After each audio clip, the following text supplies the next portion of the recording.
Bem, pessoal, com essa aula nós encerramos o ciclo aí sobre Machado de Assis, né, os realistas. Ainda vamos falar ainda sobre os parnasianos, que estão ligados um pouco aos realistas naturalistas, mas essa escola se fecha aí, né.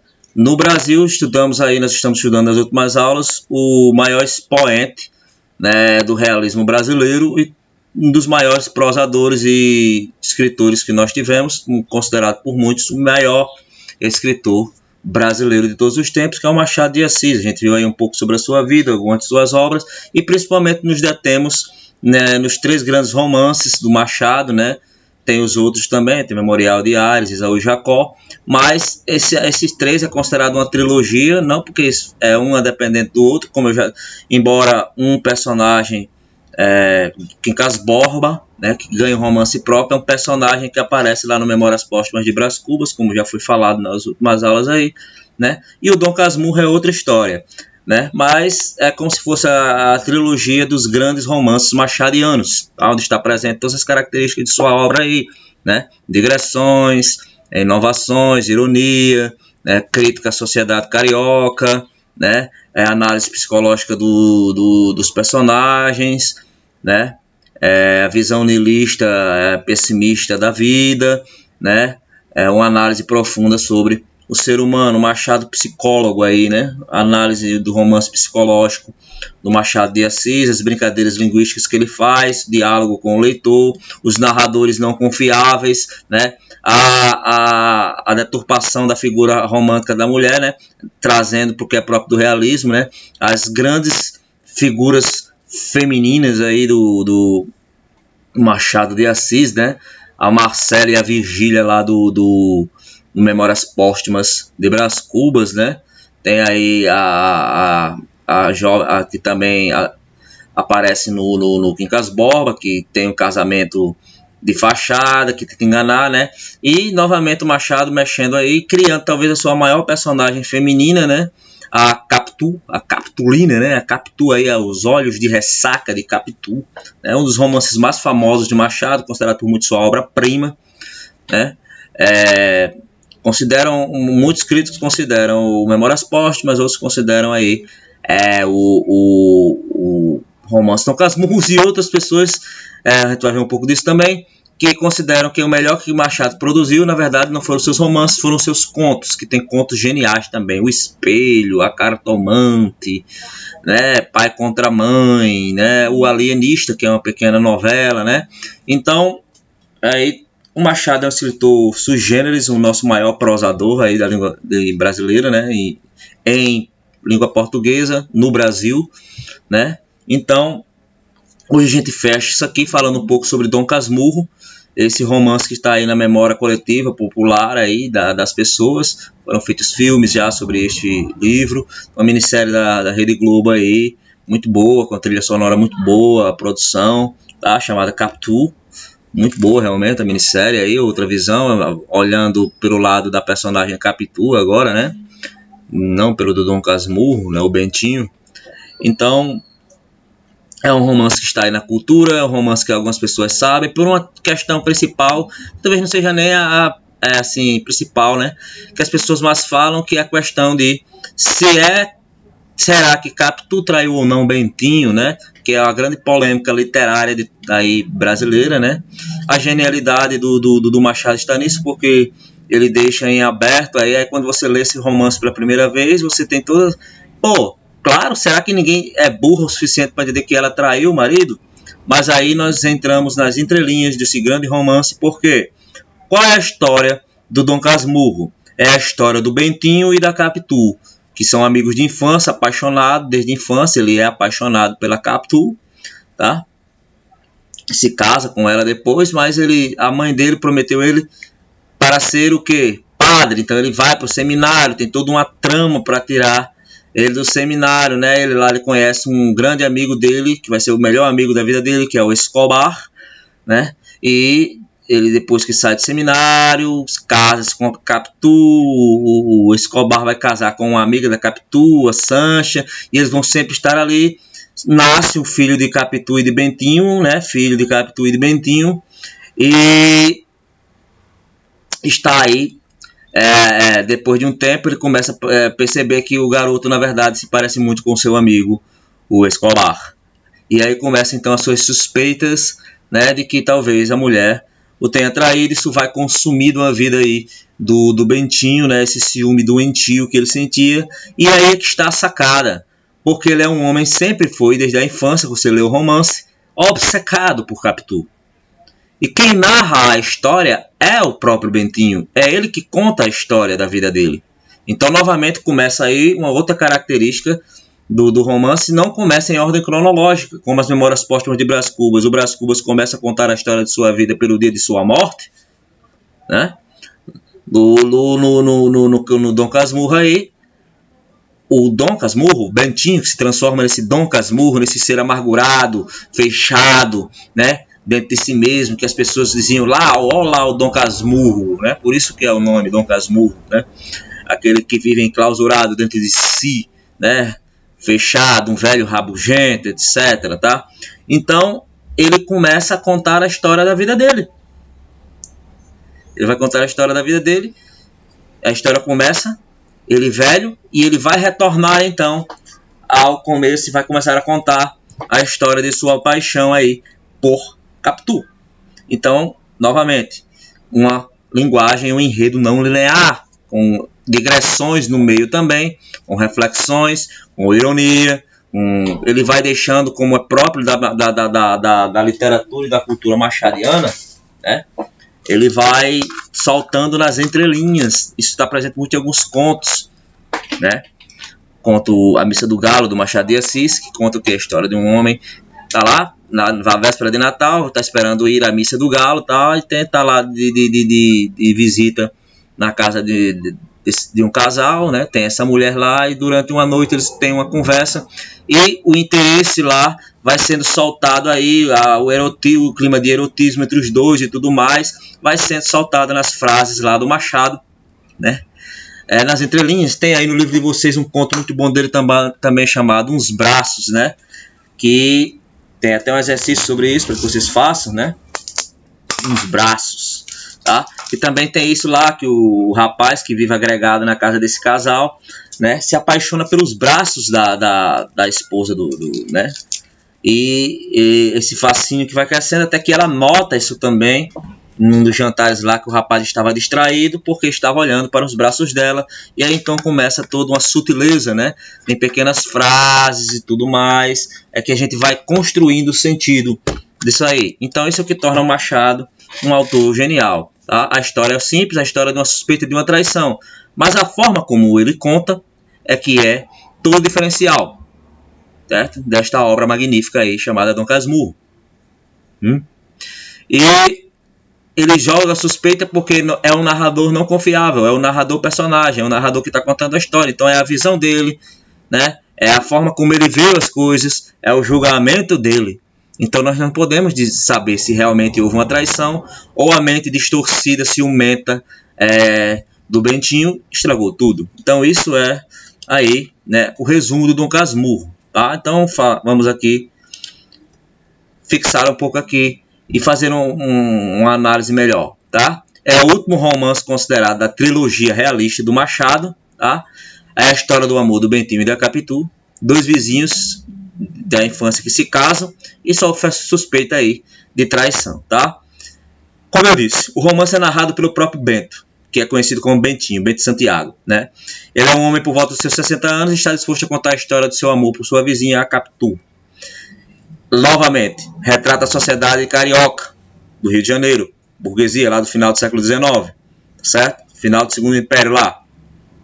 Ele vai descrever essa história desde a sua infância e a intenção de sua mãe de enviá-la a um seminário. Ela tinha feito uma promessa para enviá-la ao seminário para ele se tornar padre, certo?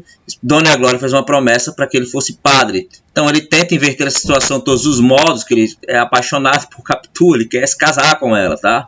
Então ela acaba saindo, indo para o seminário, dá um beijo em Capitu e vai para lá, tá? Prometendo se casar com a mesma. Então ele conhece Escobar no seminário, tá? Se estudam, né? Também está estudando para ser padre, mas dá um jeito lá e eles conseguem desistir da ideia pelo agregado José Dias também, que tenta convencer a Dona Glória. Ela fala com o Papa e o menino sai do seminário, e então ele sai do seminário aí e vai se casa com Capitu, tá certo? Ele sai do seminário e em seu lugar é enviado um escravo para ser padre. Ela troca a promessa, não é o filho mais não, ela bota o escravo para ser padre, e lá vai ser padre o escravo, e o Bentinho aí está livre, né? Ele faz direito, se casa com Capitu e eles se tornam grandes amigos, né? Durante eles saem juntos, os casais aí, né? O Bento, Capitu e o Escobar e Sancha, tá? E ela fica grávida, como eu já disse, tem um filho chamado Ezequiel, e depois ele começa a desconfiar de que talvez ela não seja, que ele não seja o pai da criança, tá? Então, nos momentos da trama, seu grande amigo aí vai morrer afogado. Aqui Ezequiel não, aqui é o Escobar, tá certo? Então ele permanece com essa dúvida da traição da Capitu. Isso vai gerar um desgaste no relacionamento dos dois. Ele vai cada vez mais ficar casmurro, né? Vai ficar desconfiado, né? Vai destratar a mulher, destratar a criança, não vai dizer para a criança que ele não considera ela como seu filho e tudo mais, e eles acabam se separando, né? Bentinho vai para a Europa.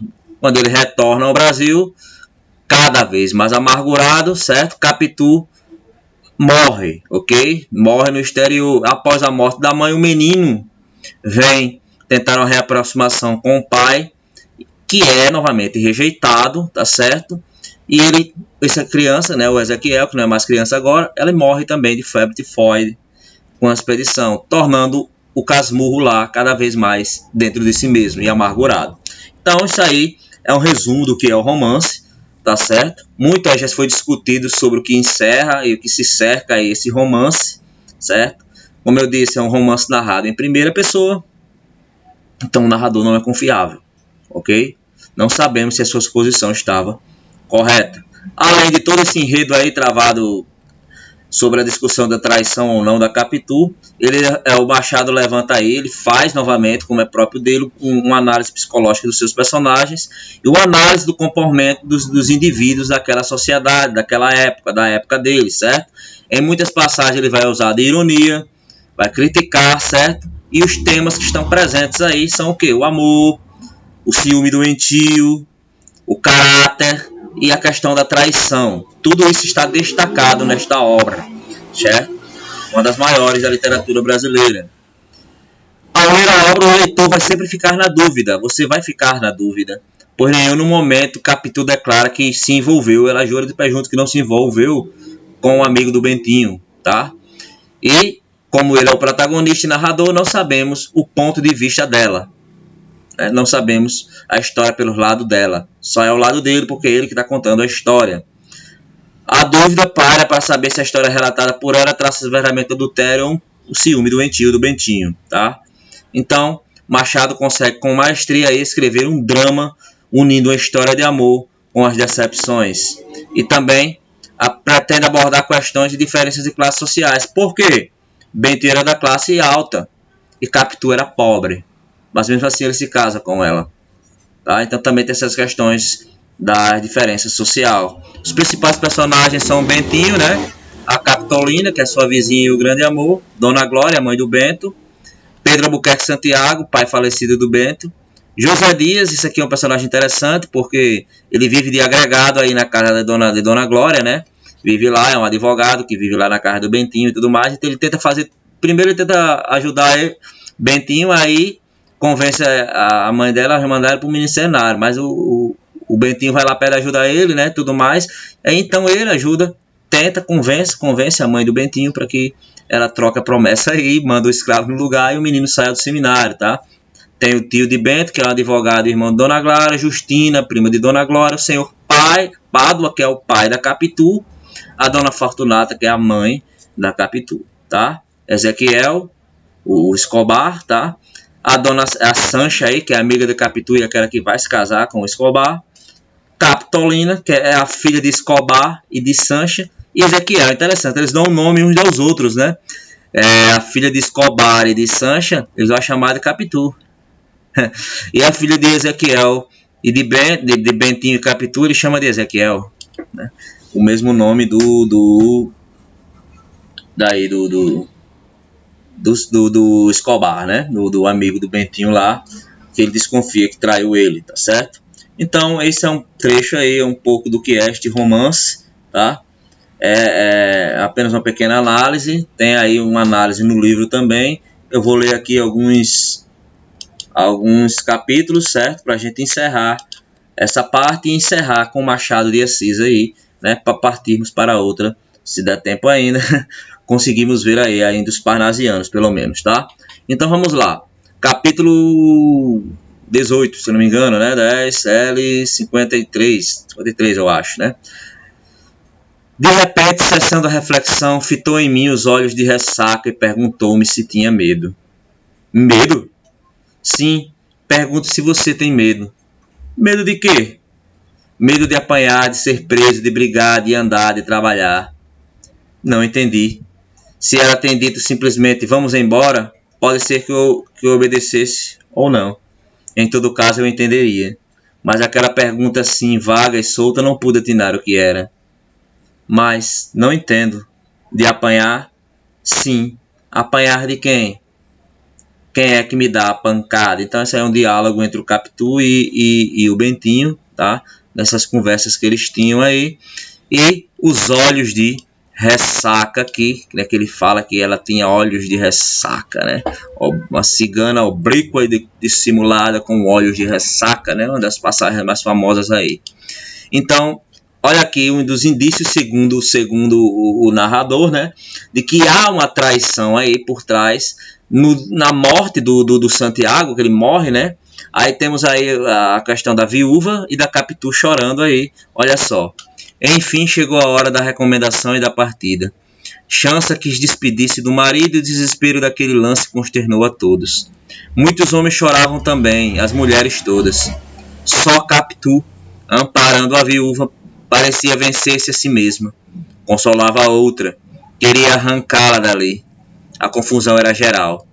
No meio dela, Capitu olhou alguns instantes para o cadáver tão fixa, tão apaixonadamente fixa, que não admira se lhe saltassem algumas lágrimas poucas e caladas. As minhas cessaram logo. Fiquei a ver as dela. Capitu enxugou-as depressa, olhando a furto para a gente que estava na sala. Redobrou as carícias para a amiga e quis levá-la. Mas o cadáver parece que a retinha também. Momento houve em que os olhos de Capitu fitaram o defunto, quase os da viúva, sem o pranto nem palavras desta, mas grandes e abertos, como a vaga do mar lá fora, como se quisesse tragar também o nadador da manhã. Então aí é o enterro do velório do Escobar, tá aí a Capitu tentando consolar a amiga Sancha, e o Bentinho tá narrando essa cena, o narrador aí, o Bentinho. Então ele joga aí nas entrelinhas de que ela olhava para o cadáver de uma forma apaixonada, de que tentou segurar as lágrimas, de que se compadecia igual a viúva e tudo mais, né? Então ele estava lá, parou de chorar pelo amigo e ficou observando. Aí a gente já nota também essa obsessão que ele tinha pela mulher, por Capitu. Era um amor obcecado, era uma doença praticamente, um ciúme doentio. Certo? E nós vemos aí então nas entrelinhas aí, né? Vai soltando e vai deixando o leitor aí desconfiado, né? E rapaz, tem alguma coisa estranha acontecendo, né?